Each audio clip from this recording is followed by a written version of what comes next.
Assalamualaikum warahmatullahi wabarakatuh. Teman-teman sekalian, pada kali ini kelompok 4 akan mempresentasikan mitigasi dampak COVID-19 yang mana jaring pengamanan sosial dari perspektif Islam. Baik, untuk yang kelompok kita sendiri, itu kita terdiri dari saya sendiri, Ririn Sulisdianti Agustin, lalu ada Mbak Adristi Fortuna, yang selanjutnya ada Mas Muhammad Rosyid Ridho, dan yang terakhir ada Mas Muhammad Iqbal Effendi. Mungkin perkenalan kelompok sudah cukup. Yang pertama akan kita bahas, ya ini adalah pendahuluan, yang mana pendahuluan akan dibacakan oleh teman kita, yakni Mas Muhammad Iqbal Effendi. Kepada beliau, waktu dan tempat kami persilahkan.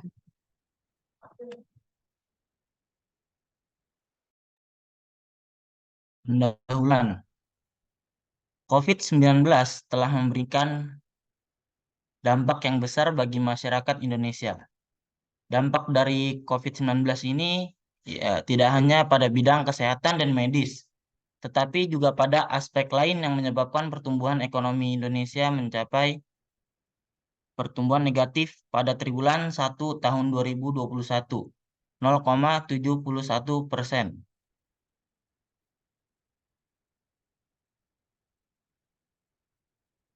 Selanjutnya, telah meningkat menjadi pertumbuhan positif pada kuartal kedua. Namun demikian, pada triwulan 3 mengalami penurunan menjadi 3,51%. Penurunan pertumbuhan ekonomi Indonesia kuartal 2 sampai kuartal 3.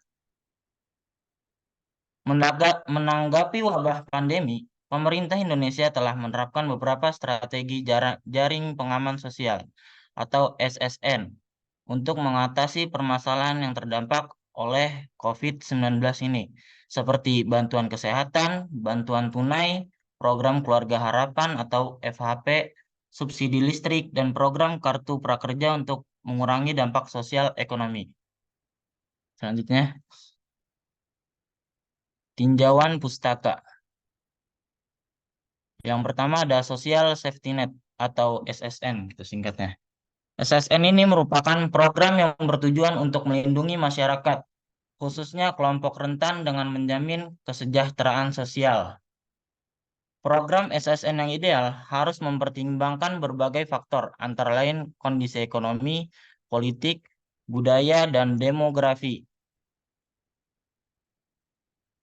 Terdapat indikator untuk menilai kerja SSN, seperti jumlah penerima manfaat, tingkat manfaat, dan dampak program terhadap pengentasan kemiskinan dan pengurangan ketimpangan.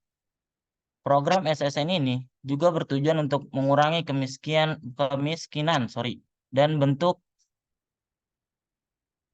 kerentanan lainnya.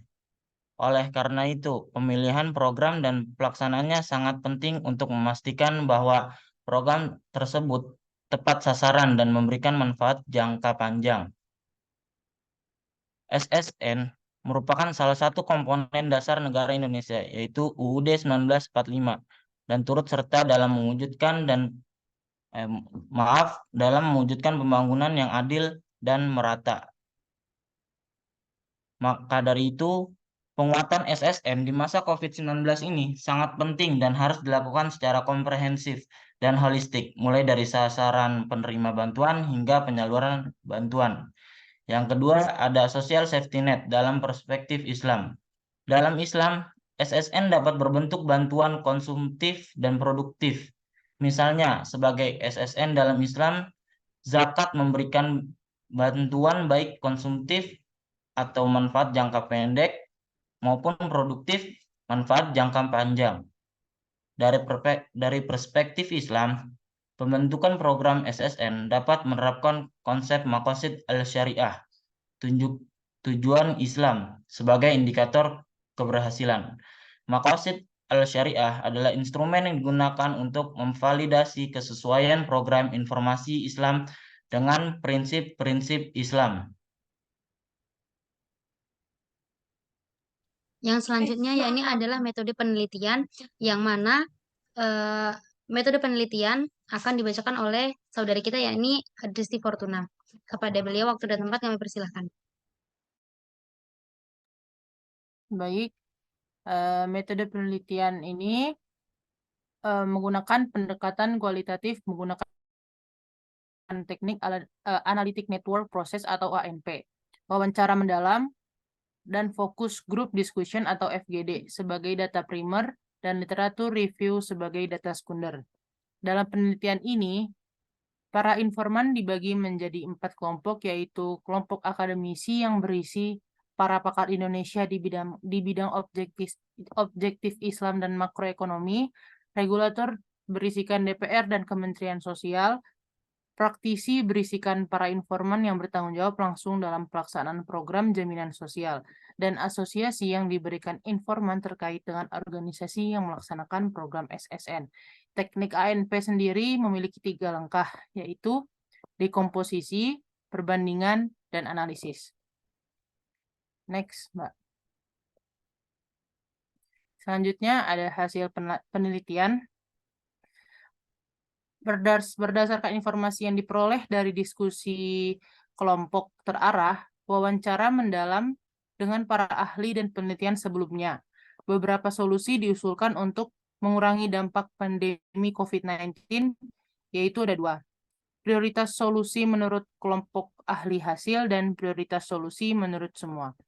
Prioritas solusi menurut kelompok ahli hasil, yaitu dalam pengelolaan data survei melalui ANP, para ahli menunjukkan adanya perbedaan prioritas solusi dalam penanganan pandemi COVID-19. Meskipun masing-masing kelompok ahli memiliki sudut pandang yang berbeda, namun solusi yang dikembangkan sesuai dengan tujuan Islam yang mengharuskan semua aspek dipertimbangkan. Prioritas solusi menurut semua yaitu program penyaluran harapan keluarga disepakati oleh semua ahli untuk dijadikan prioritas, dan secara keseluruhan juga semua ahli bersepakat bahwa prioritas solusi menanggulangan dampak COVID-19 adalah yang berkaitan dengan penanggulangan masakah di bidang nasab, akal, jiwa, dan harta.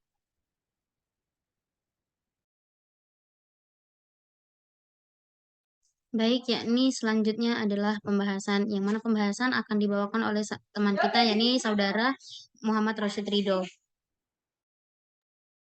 Baik, pembahasan pendistribusian PHK merupakan strategi utama untuk mengatasi dampak sosial ekonomi COVID-19. Solusi untuk aspek garis keturunan yaitu dengan FHP.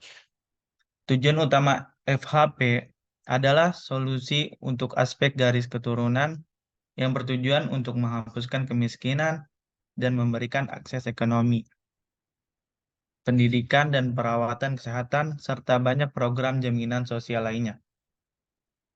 PKH di Indonesia merupakan program bantuan sosial bagi keluarga yang memenuhi syarat dan dilaksanakan oleh anggota untuk memperbaiki perilaku masyarakat miskin.